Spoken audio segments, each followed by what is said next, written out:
Mula sa pagiging childhood sweethearts ay ikinasal ng celebrity couple sina Nash Aguas at Mika De La Cruz.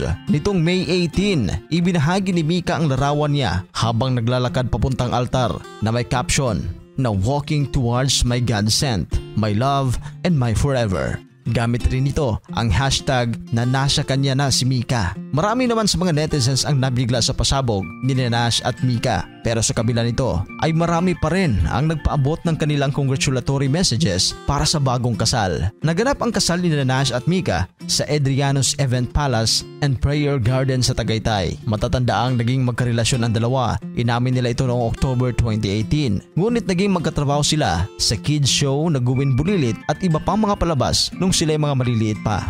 Kaya nagsisilabasan ngayon sa social media ang kanilang mga litrato nung kabataan nila at kinumpara sa kanilang litrato ngayon. Ang couple na ito ay hindi gaano nag-iingay sa social media, kaya laking gulat na lamang ng netizens nang bigla silang nagpakasal. Si Nash Aguas at Mika De La Cruz ay parehong 25 years old.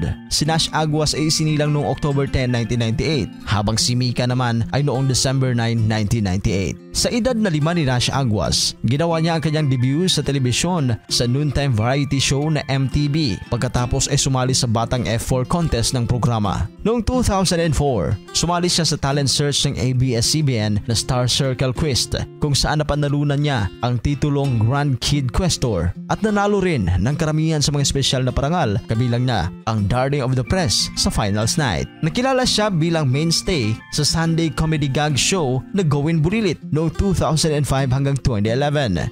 4x4, bumangga sa 7-Eleven.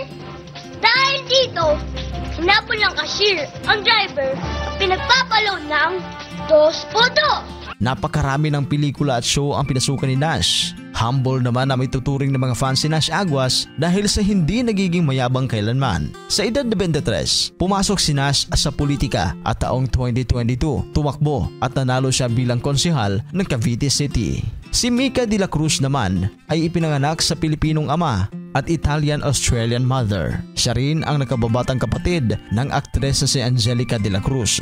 Sinimulan ni Mika ang kanyang showbiz career sa ABS-CBN Network. Si Mika ay kilala sa pagpapakita ng teen to older characters sa mga pelikula at kadalasang ipinares kay Nash Aguas, Andre Garcia at Aaron Jonatas. Noong November 8, 2016, pagkatapos ng 11 years sa Star Magic, opisyal siyang pumirma sa GMA Artist Center at naging contract artist ng GMA Network. Samantala, ayon kay Mika, bago pa man sila magkasama sa isang children's show na Gawin Bulilit, ay magkakilala na sila ni Nash Aguas. Dumaan muna sila sa pagiging magkaibigan hanggang sa naging textmate.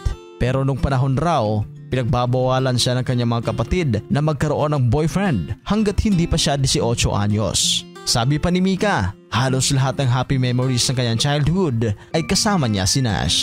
At ngayon nga, matapos ang 6 years na relasyon, nakapagdesisyon na sila na magpakasal. Ano ba ang reaksyon ninyo dito? Namangha din ba kayo sa before and after nila na litrato? Para sa inyong reaksyon, please comment down below. At sa mga hindi pa nakapag-subscribe, huwag kalimutan mag-subscribe sa Showbizcaster at paki-hit na rin sa notification bell. Maraming salamat po.